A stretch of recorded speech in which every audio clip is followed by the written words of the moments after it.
Gracias, Dios, por Gretel. Gracias por este corazón genuino por ti, Señor. Gracias porque sé que tiene la actitud correcta y adecuada para ponerse aquí delante de la iglesia y compartir. Sé que tú valoras eso, sé que lo tienes en cuenta, así que Dios, que sea lo que tú has puesto en su corazón, lo que va a salir por su boca esta mañana, Señor. Empodérala, úngela, dale capacidad de autoridad y de sensibilidad, Señor, para lo que tú estás haciendo mientras ella va hablando, Señor. Amén. Amén. Amén. A ver, esto funciona, lo he hecho bien, ¿no? Solamente tenía que mover el botón 2 veces, pero ya me he puesto nerviosa, ¿ves? Seguro que la lío. Muy bien. No sé si lo habéis visto por Instagram o aquí lo pone, bueno, veo que aquí no lo pone, pero el título de la predicación de hoy es La gran estafa. Y creo que es algo que Dios había puesto en mi corazón desde hace unas semanas, cuando tuve clase con los niños de arriba. Normalmente tenemos como clase... Parece el pelo, ya decía yo. ¿Así? No se puede estar guapa y predicar a la vez, ¿eh? Hay que... O una u otra. La cosa es que yo estaba dando clase a los niños y normalmente son pasajes de la Biblia, son historias, pero esa clase tuvimos que hablar de un personaje histórico y era de Martín Lutero. Muchos lo conoceréis, se cree que es, o no se cree, no, es el que inició la Reforma Protestante, porque el 31 de octubre de 1517 publicó sus 95 tesis, las clavó en la puerta de la iglesia de Wittenberg. Y en esas 95 tesis lo que hizo Lutero fue criticar el sistema social eclesial de esa época. En 95 tesis lo que hizo fue una crítica de la iglesia del momento, ¿verdad? Y si miramos esas 95 tesis, que las podéis buscar en internet, en Google, PDF, las 95 tesis se leen rápido. Yo no entendí todas, pero el contexto general se entiende. Una de las cosas que más criticaba Lutero era el tema de las indulgencias, de la estafa que era eso. Estamos hablando que esto fue en el 1517, pero las indulgencias empezaron en el 1190. Estamos hablando que durante 300 años la Iglesia lo que hacía era que muchos representantes eclesiales iban por poblados, iban a gente humilde y les decían que si ellos pagaban cierta cantidad de dinero, sus almas o las almas de sus seres queridos irían al cielo. Imaginaros una época donde había la muerte, una tasa de mortalidad muy alta. La esperanza de vida no era como la que tenemos ahora. Imaginar jugar con la esperanza de esas personas, madres, padres que habían perdido hijos, maridos, hermanos, y les decían que si pagaban cierta cantidad de dinero, se asegurarían que, por ejemplo, la alma de sus hijos estaría en el cielo y no en el purgatorio. Con el conocimiento de la época, muchísima gente, creo que nosotros mismos, venderíamos todas nuestras posesiones para salvar el alma de nuestro hijo, ¿verdad? O de nuestra pareja. Durante 300 años eso era una práctica muy habitual en la Iglesia. Era una gran estafa. Pero lo que me hacía pensar esto cuando lo hablaba con los chicos allí arriba era, si hoy tuviésemos que escribir 95 tesis de la Iglesia actual, ¿cuáles son las estafas que estaríamos denunciando, criticando? ¿Cuáles son las estafas de la Iglesia actual? ¿O qué estamos haciendo como Iglesia actual que se aleja totalmente de la Iglesia que Jesús tenía en su corazón? Y si vas a internet y pones estafas de la Iglesia, alucinarás con todo lo que te sale. Yo hice la prueba y encontré algunas que la verdad es que son difíciles de creer. Entre ellas un hombre que se llama Kenneth Copeland, aquí con nombres y apellidos, que tú buscas y es un televangelista. Pues lo que está haciendo ahora Dani de grabarnos, él se graba y tiene un canal de televisión y miles de personas le siguen. Y hay un vídeo muy gracioso, que si de verdad lo buscáis os saldrá, que es este señor con su iglesia explicando y dando gracias a Dios porque con todo el dinero de sus feligreses habían conseguido pagar un jet privado de 36 millones de dólares para llevar el evangelio alrededor del mundo. Y es impresionante porque es que el vídeo, y a mí se me pone la piel de gallina, en el vídeo él no sale diciéndolo, él sale alabándolo. Gracias Dios porque tú nos has dado el dinero. Gracias Dios porque tú me prometiste que me ibas a rodear de personas de dinero para hacer avanzar tu reino. Y os voy a decir una cosa, la provisión de Dios no acaba aquí. Este pequeñito, que de pequeño no tiene nada, este pequeñito necesita un hangar y es gracias a vuestras donaciones que podremos conseguirlo. Y cuando una reportera le pregunta meses más tarde que por qué tiene que vivir esta vida de lujo siendo un predicador, él le dice que no es ningún lujo, que él lo había hecho porque como un predicador como él podía viajar en un avión que era un tubo de endemoniados con gente que bebía o vivía inmoralidades. Él se tenía que proteger de todo eso para predicar el evangelio. Sí, pues ahí sigue, ¿eh?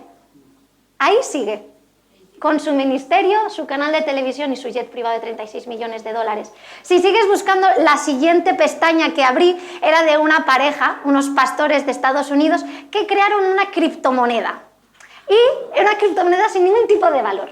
Pero ellos dijeron a su congregación que habían sentido parte de Dios hacer eso, porque si tú dabas allí el dinero, Dios te lo multiplicaría 10 veces más. ¿Y sabéis qué sintieron de parte de Dios? Que con todo el dinero que habían recaudado tenían que reformar su casa. Sí, pero cuando son juzgados por la estafa, ellos fríamente te dicen que sintieron de Dios que ese dinero era para reformar su casa. Pero esperad, no tenemos que irnos a la otra parte del charco para ver estafas. Hace 2 años salió la resolución de un juicio en contra de unos pastores de una iglesia de Barcelona que habían estafado a un señor con cáncer y esquizofrenia y le habían robado 40.000 euros. Este señor era un señor de la calle y en un brote psicótico al entrar en la iglesia le dijeron que allí ellos podían sacar los demonios. Le acompañaron al banco, a su sucursal, y sacaron 40.000 euros. No me sé el nombre de este. Y no sé si la iglesia sigue funcionando. Pero esto fue una cosa que salió hace 2 años la resolución de esto que ocurrió en el 2013. Y si al escuchar esto no nos hierve la sangre y no nos enfada, déjame decirte que no es porque seamos entonces cristianos más santos, mansos y que hemos entendido lo que es el amor de Dios. Si cuando vemos las barbaridades y las estafas que se hacen a través de la iglesia al pueblo de Dios y a aquellos que tampoco lo conocen, no nos enfadamos, es porque quizás no amamos a la iglesia como Cristo la ama. Porque no solamente estamos permitiendo que se manche el nombre de la iglesia, lo más importante es que permitimos que se manche el nombre de Jesús. Y si no nos enfadan estas estafas, es que quizás tenemos que ver si realmente amamos la iglesia de Cristo como Él la ama. Y la predicación no va a ser acerca de todas las estafas que hay, de todas las barbaridades que se hacen en las iglesias, porque estamos hablando de estafas económicas. Pero anda que no hay abusos o manipulaciones mucho más profundas que atentan con la vida de cada persona y con su dignidad.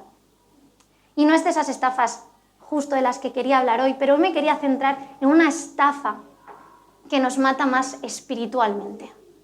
Una estafa a veces eclesial que creo que es lo que permite que sucedan muchas de las otras estafas. Y para mí es la estafa de la iglesia del siglo XXI. No es nada bíblico, es mi percepción y una cosa que tenía en el corazón. Pero es la gran estafa de empezar por la fe y morirnos en las obras. Y cuando veo a la iglesia del siglo XXI, muchas veces veo una iglesia, no sé vosotros, pero a mí siempre me da la sensación que es una iglesia cansada. Una iglesia dormida. Una iglesia agobiada. Una iglesia incluso parada. Y creo que es porque nos centramos más en cumplir todos los cánones que la iglesia actual nos pide, más de centrarnos en lo que Dios realmente nos pide. Y perdonadme con lo que voy a decir, a todos, es empezar ya fuerte. Pero es que estamos más enfocados en que la alabanza del domingo sea perfecta. Y estamos más enfocados en si la alabanza del domingo a mí me va a bendecir que en alabar a Dios durante la semana.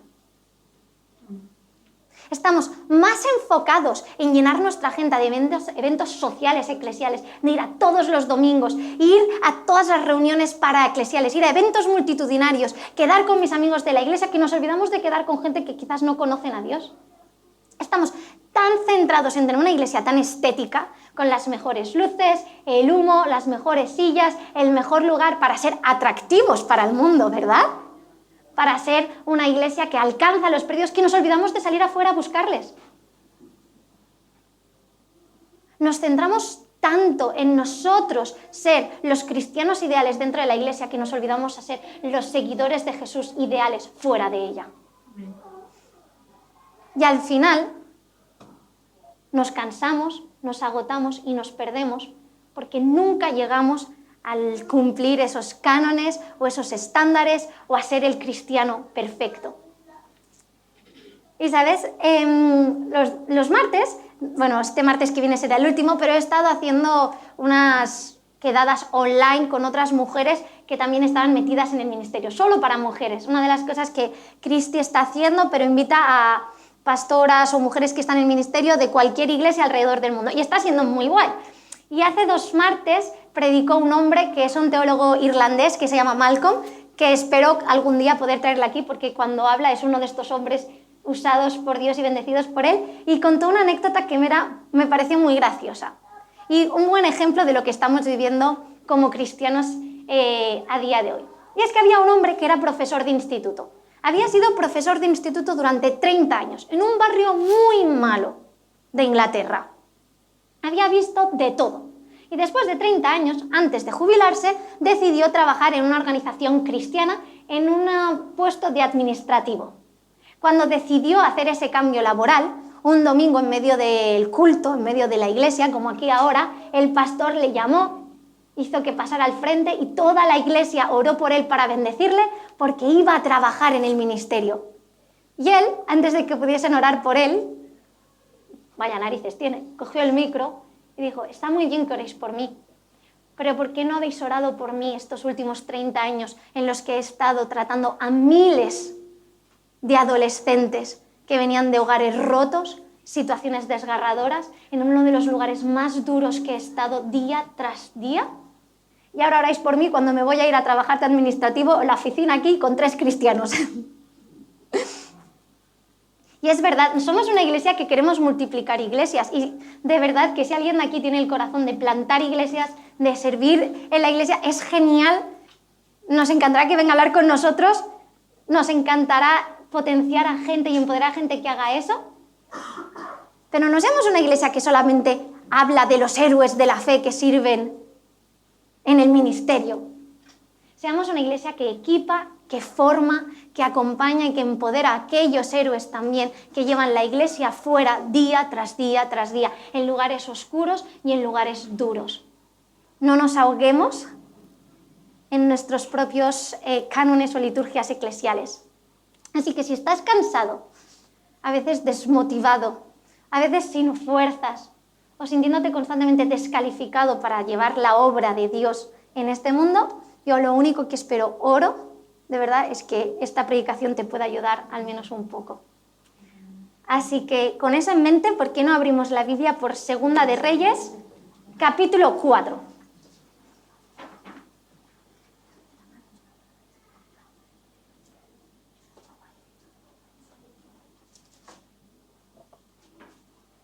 Segunda de Reyes, capítulo 4, y leeremos del 1 al 7. Y dice así: La viuda de un miembro de la comunidad de los profetas suplicó a Eliseo: mi esposo, su servidor, ha muerto, y usted sabe que él era fiel al Señor. Ahora resulta que el hombre con quien estamos endeudados ha venido para llevarse a mis 2 hijos como esclavos. ¿Y qué puedo hacer por ti?, preguntó Eliseo. Dime, ¿qué tienes en casa? Su servidora no tiene nada en casa, respondió, excepto un poco de aceite. Eliseo ordenó: sal y pide a tus vecinos que te presten sus vasijas, que no sean pocas. Luego entra en la casa con tus hijos y cierra la puerta. Echa aceite en todas las vasijas y a medida que las llenes, ponlas aparte. Enseguida la mujer dejó a Eliseo y se fue. Luego se encerró con sus hijos y empezó a llenar las vasijas que ellos le pasaban. Cuando ya todas estuvieron llenas, ella pidió a uno de sus hijos que le pasara otra más, y él respondió: ya no hay. En ese momento se acabó el aceite.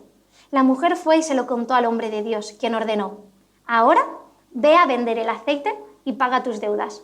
Con el dinero que te sobre podrán vivir tú y tus hijos.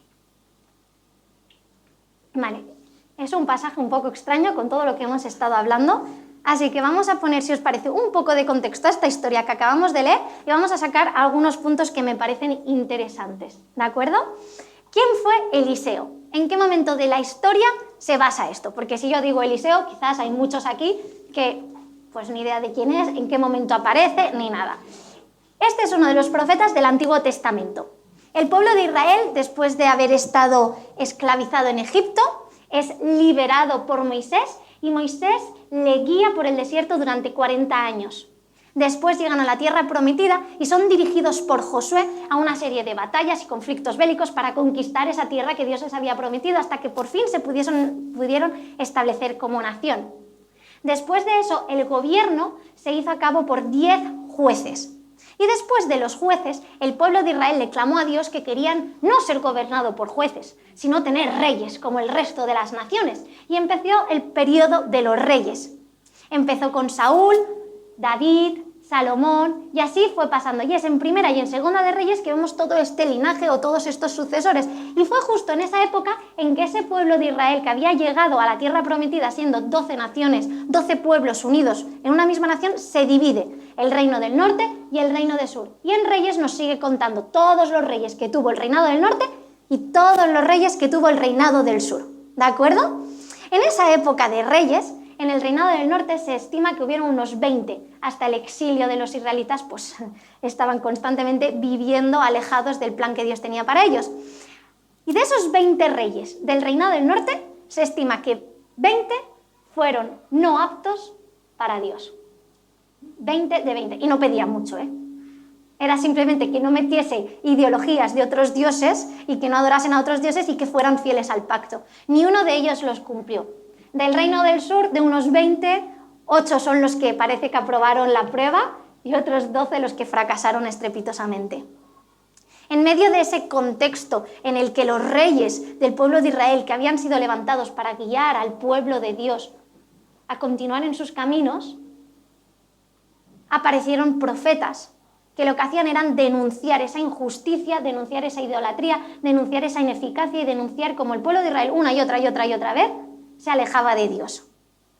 De esos profetas del reino del norte, el reino más, como hemos podido ver, más corrompido, hubo un profeta muy importante que era Elías y su sucesor, como su discípulo, que era Eliseo, el profeta que acabamos de leer. Elías, si nos lo tenemos que imaginar, nunca habéis oído hablar de Elías, quiero que penséis que Elías era un profeta que daba miedo, terror. Es más, Elías vivía apartado de la sociedad. No era fácil, alcanzar a Elías.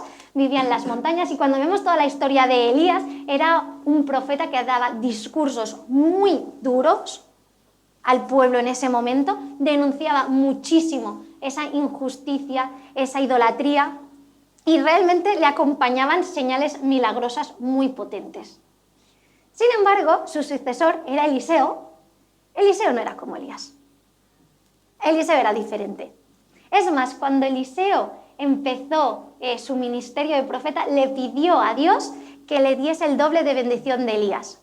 Y si vemos la historia de Elías, vemos que Elías tuvo 7 hechos milagrosos a lo largo de su carrera o de su vida. Y si leemos la historia de Eliseo en la Biblia, se nos narra 14 milagros que Dios realizó a través de Eliseo. Pero esa no era la gran diferencia. La gran diferencia es que Eliseo era un hombre que vivía con la gente. Era un hombre sencillo, era un hombre accesible. Y vemos como la gran mayoría de sus milagros tenían que ver con cosas cotidianas de la vida, como lo que acabamos de leer. Una mujer que estaba endeudada porque su marido había fallecido y no sabía qué hacer. Así era Elías.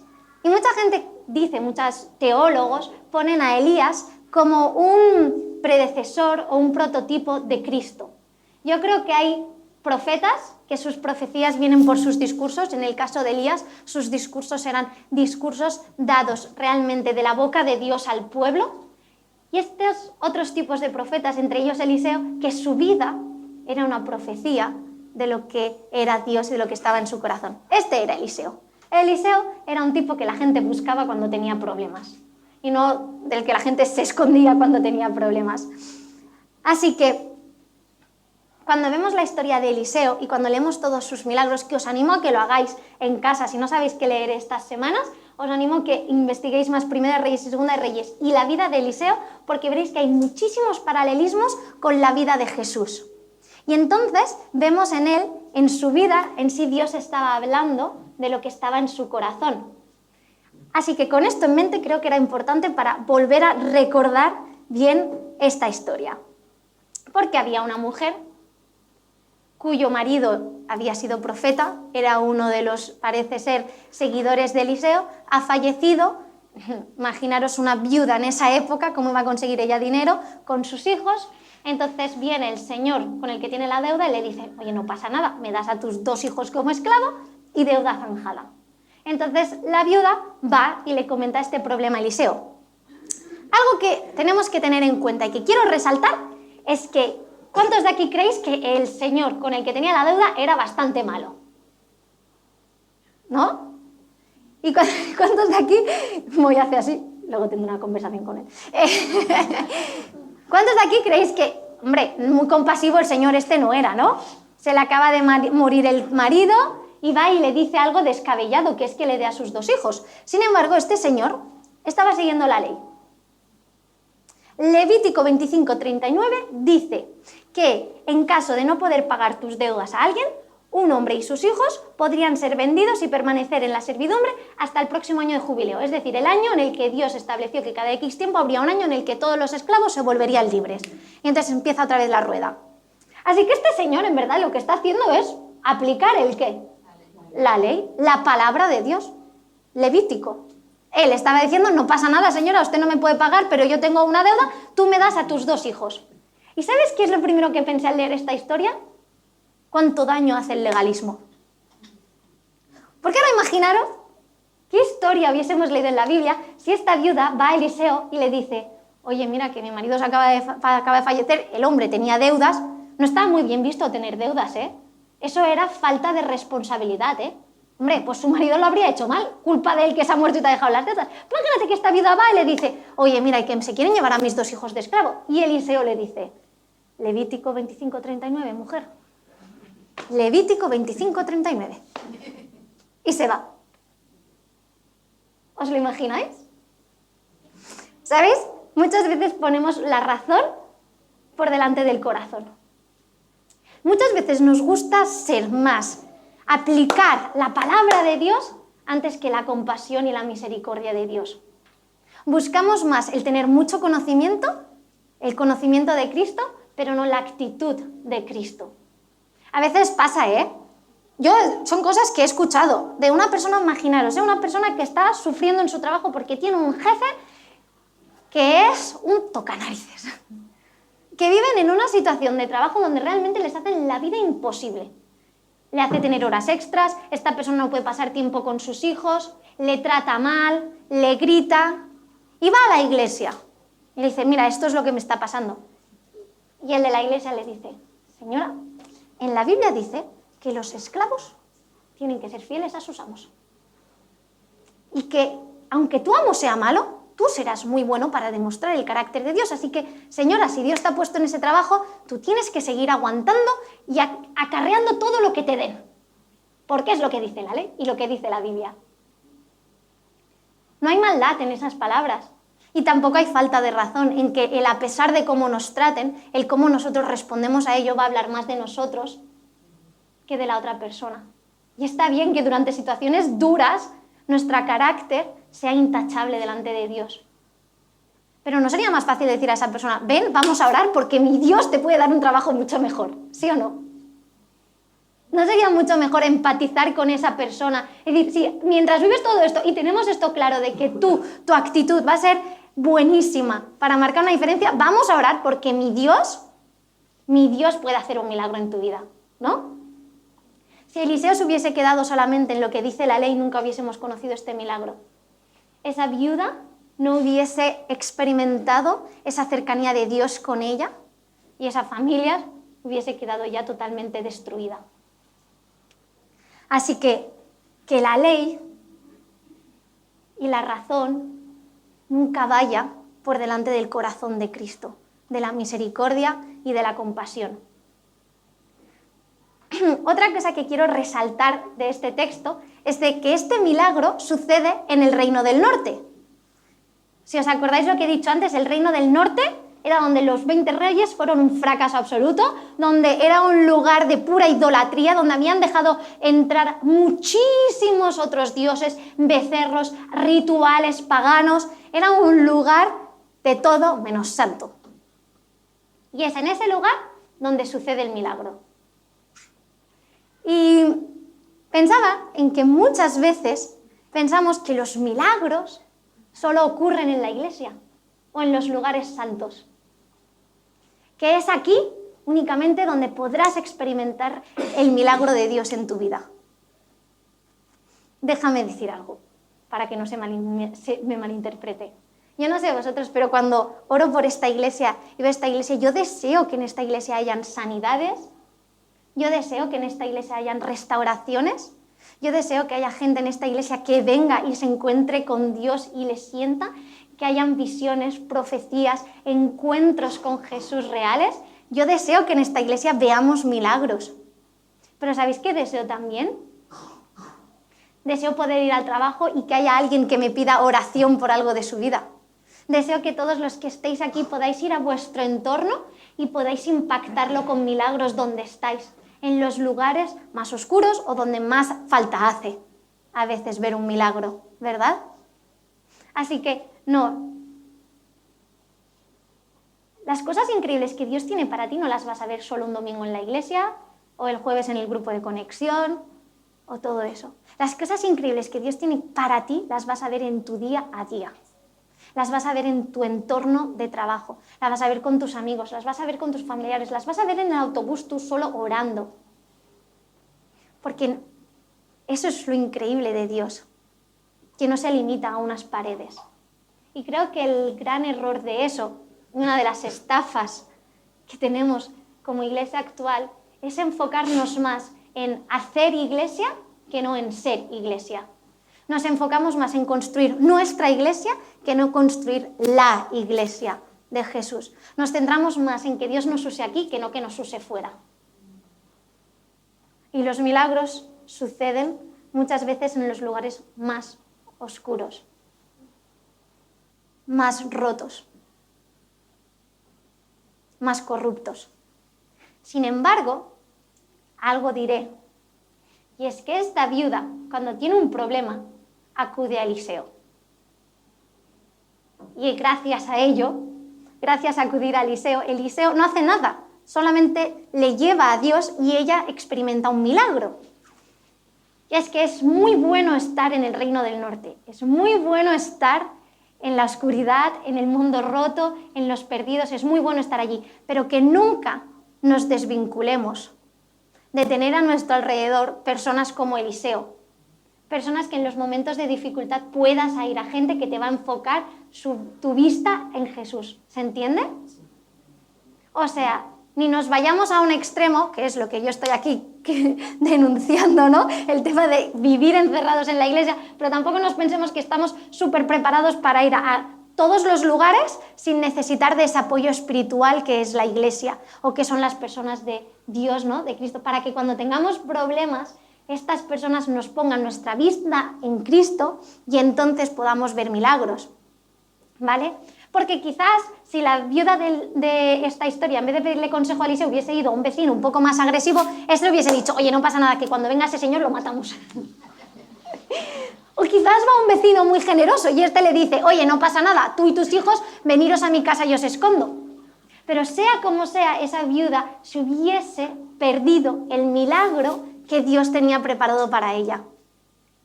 O sea, que nunca nos desconectemos de la importancia que es estar rodeadas, ¿no?, de personas que como nosotros creen en lo mismo, nos apoyan y nos ayudan a poner nuestra vista en Jesús, ¿no?, en Dios en este caso.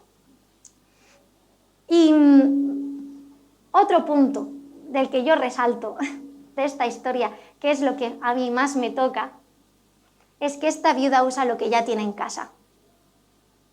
¿Qué usa? ¿Qué le pregunta? Aceite. ¿Qué tienes? Aceite. Y con eso Dios hace el milagro. Y me hacía pensar que tenemos un Dios que no demanda, pregunta. Dios no te pide lo que tienes que conseguir para que Él haga su milagro. Él te pregunta, ¿qué es lo que tienes para que yo pueda hacer el milagro? Dios no exige. Dios no le exige a la viuda llegar a unos ciertos niveles o compromisos o justificar por qué está endeudado, si realmente fue por una mala gestión del marido, de ella o porque realmente ha sido una injusticia. Simplemente con lo que tú tienes, Él lo exprime para hacer el milagro de eso. Y ese es nuestro Dios. Y para mí este es el punto vital, porque creo que es en el punto en el que más nos cansamos y nos atascamos como iglesia. En creer que para poder ver a Dios moverse en nuestra vida, nosotros tenemos que llegar como a unos mínimos. Tenemos que realmente conseguir que Él se sienta complacido por nosotros. Y cuando conseguimos eso, entonces es cuando Dios se puede mover realmente en nosotros o podemos ver milagros. Y no sé vosotros, pero yo vengo aquí a deciros que yo estoy muy cansada. Llevo semanas cansada. Es que empiezo a pensar que va a ser un cansancio crónico hasta que mis hijos se vayan de casa. Ya me diráis los que los tenéis fuera. Pero yo hago lo que puedo. Trabajo las 40 horas, vuelvo a casa, tengo 2 niños que son altamente demandantes. No sé si son de esto de alta sensibilidad, de alta demanda que está de moda, lo único que sé es que son absorbentes como su madre. Que no te puedes ni maquillar tranquila. Hoy mucha gente me ha dicho, qué guapa estás. Y hombre, claro, es que me he maquillado sin tener 2 niños, uno a cada lado. O sea, que gracias por valorarlo. Pero estoy cansada. Estoy en un punto también en el que estoy agotada. Y en el que si me miro a mí misma, si os soy honesta, encuentro muchas más cosas que me descalifican para poder estar aquí que no que me calificasen para poder estar compartiendo con vosotros. Porque yo veo a la Gretel de hace unos años que tiene unos devocionales con Dios tan bonitos y tan buenos. Yo leo esas libretas y pensaba, ¿esto salía de mí? Y ahora me pongo música mientras estoy trabajando para poder tener un momento de alabanza mientras estoy contestando un mail, ¿sí o no? Y pienso, ¿qué es de esa Gretel? Esa Gretel sí que estaba preparada para ser usada por Dios, esta no. Esta está cansada, está agotada, déjame. Esta Gretel es una Gretel que lleva semanas intentando huir muchas veces del llamado que Dios tiene para su vida, porque le dice, quédatelo tú un rato, pónmelo en pausa. Y retomamos el nivel de aquí a un tiempo. Y cuando me miro a mí misma, veo que no tengo nada para poder dar a Dios. Quizás solamente un poquito de aceite. Y Dios esta semana me habló muchísimo con eso, y es lo que me había puesto en el corazón de compartir. Justamente el domingo pasado vino una pareja mayor. Yo tuve muchísima carga por esa mujer, pero muchísima carga. Cuando la vi, le miré a los ojos, es como que sentí que Dios me decía, acércate y dale un abrazo. Ella tenía muchísima carga. Y yo le dije a Dios, es que estoy aquí con un niño durmiéndole, la otra niña aquí, bla, bla, bla, bla, bla. Y yo no le puedo dar nada. Además, yo pensé, tengo 30 añitos, esta señora que no sabe quiénes somos va a pensar, ¿quién es esta niña que viene aquí a pedirme? Y él me ponía en mi corazón, ve y dale un abrazo. Total, que a veces en esta vida más vale ser obediente que no, que no muy convincente con Dios. Así que dije, bueno, me acerqué, le dije, oye, mira, que ¿quieres que ore por ti? Tengo en el corazón venir. Ya me dijo, bueno, luego quizás. Yo pensé, mira, Dios, otra de tus cosas, que es que yo creo que te he escuchado bien, pero tú no has comunicado del todo bien, ¿sabes? Total, que me di 3 pasos para atrás, pero esta mujer al segundo se levanta, se acerca y me dice, ¿podemos salir un momento fuera? Y yo, sí, claro. Total, que salí y me dice, ¿me puedes dar un abrazo? Y me preguntó, ¿cuántos años tienes? Y le dije, 30. Dice, es que mi hija tiene más o menos tu edad y abrazarte a ti es como si tu hija me abrazara, ya que a ella no la puedo abrazar. Y mientras yo le di ese abrazo, ¿sabéis qué sentí que Dios me decía? Aparte, supongo. Pero sentí muy fuerte el que lo que para mí eran problemas era justo lo que Dios iba a utilizar. Para mí el tener 30 añitos e ir ahí a una mujer que veía que estaba sufriendo y que no podía nada que yo aportarle, es justo lo que Dios utilizó para usarme con mis 30 años. Eso fue lo que Él utilizó. ¿Nos parece? Es que a mí me parece increíble. Lo que yo le estoy diciendo a Dios, Dios no, yo no, que tengo 30, Dios está diciendo, tú sí, porque tienes 30. Y porque es a través de ti que yo puedo hacer este milagro. Y es a través de cada uno de vosotros que Dios puede hacer su milagro. Así que no se trata de lo que podéis hacer. No se trata de lo que podéis llegar a conseguir, no se trata de cuando lleguemos a un nivel en el que digamos, ahora estoy lista para que Dios me use. Se trata de un corazón decir, heme aquí, solo tengo aceite, tú haz el resto. Pero yo deseo Y ese es como mi fuego interior. Que no solamente veamos una iglesia muy chula los domingos y viva y una buena alabanza, sino que seamos una iglesia que transforma lo que hay allí fuera. Y que ya sea si tienes una tinaja de aceite o como si tú tienes 10 garrafas. En esta época que el aceite está muy caro, te felicito. Pero sea el aceite que tú tengas en tu mano, esa es justa la cantidad de aceite que Dios necesita para hacer el milagro. Pero si nos paramos a esperar hasta tener los suficientes recursos, lo suficiente, o nosotros ser el cristiano que Dios manda, la persona que Dios manda de nosotros, nunca vamos a ver milagros, nunca vamos a permitir que Dios nos use, nunca vamos a permitir que Dios se mueva, nunca vamos a impactar nada y seguiremos estando en una iglesia que lo único que estaremos haciendo es construir nuestra iglesita. Y qué fracaso sería tener una iglesia aquí muy grande mientras el mundo se está muriendo, pero nosotros tener una iglesia súper guay. Que Dios os use de la manera que Él os quiera usar en vuestro entorno. Y si estáis cansados como yo, tendremos que hacer un retiro de iglesia en el que tengamos mucho tiempo de siesta. Pero aparte de eso, para el retiro de iglesia, y canguros, exacto. Pero tu energía, la energía que tienes ahora, es la que Dios necesita.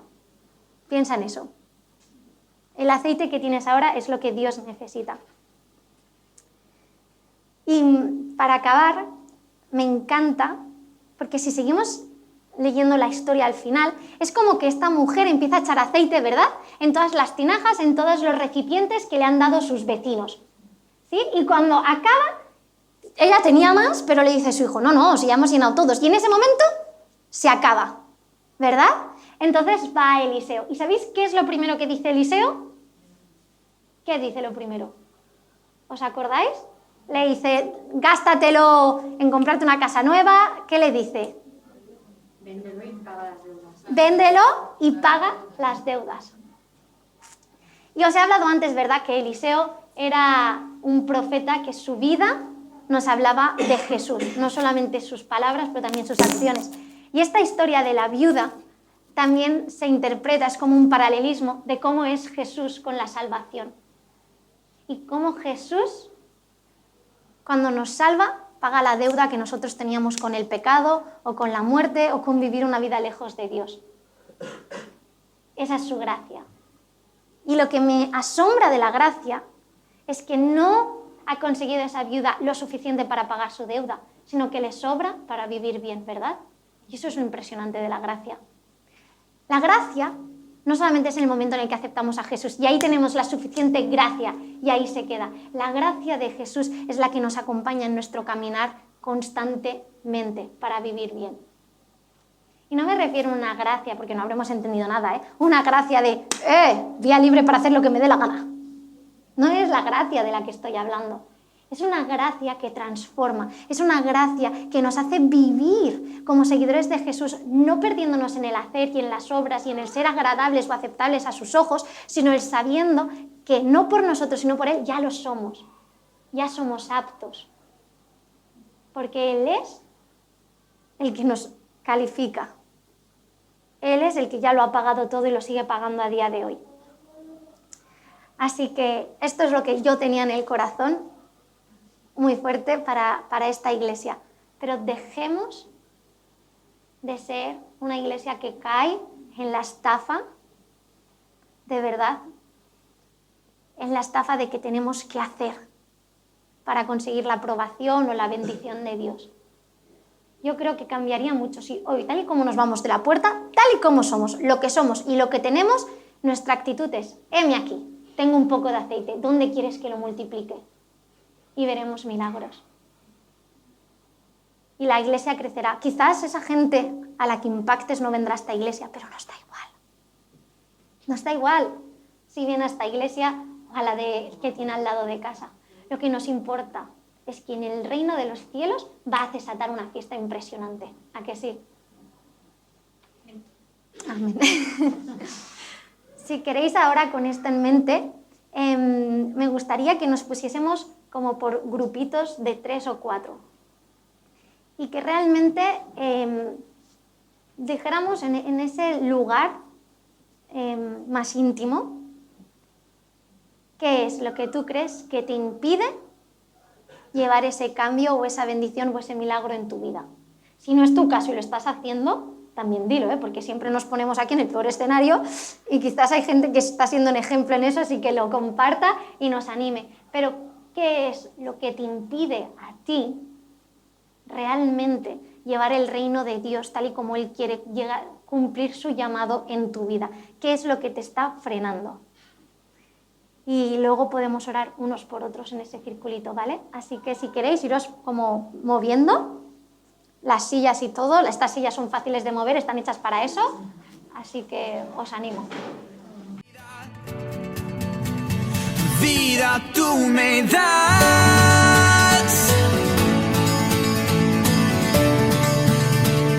vida tú me das,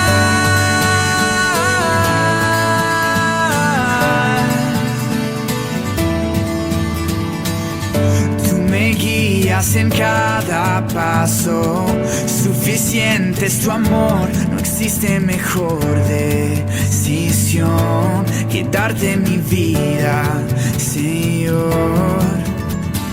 Como el sol brillando en majestad,